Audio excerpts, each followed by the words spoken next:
In this video, you'll learn how to add a Calendly link to your email signature. By following these steps, you will be able to share your availability seamlessly with your contacts, making it easier for them to schedule meetings with you. To begin, navigate to your Calendly account and locate the event types page. Here, you will see a list of your available meetings. Identify the specific meeting type you wish to share, such as new meeting. Once you have found it, look for the copy link button, which is situated on the right side of the meeting entry. Click on the copy link button. This action will automatically copy your booking URL to your clipboard.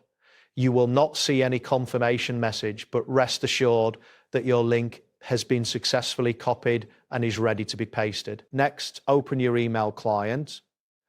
If you are using Gmail, go to the Gmail website and sign into your account if you are not already logged in. Once you're in your inbox, locate the gear icon, also known as settings, in the upper right corner of the screen. Click on this icon and then select See All Settings from the drop-down menu. In the Settings menu, scroll down until you find the Signature section. Here you will have the option to create or edit your email signature. To add the Calendly link, you may want to include a prompt such as schedule a meeting with me. Type this text into the signature box.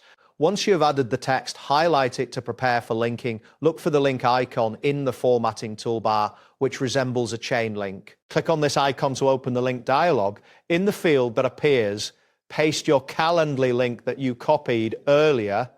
After pasting, click OK or insert to finalize the link addition. Finally, ensure that you click on Save Changes at the bottom of the settings page.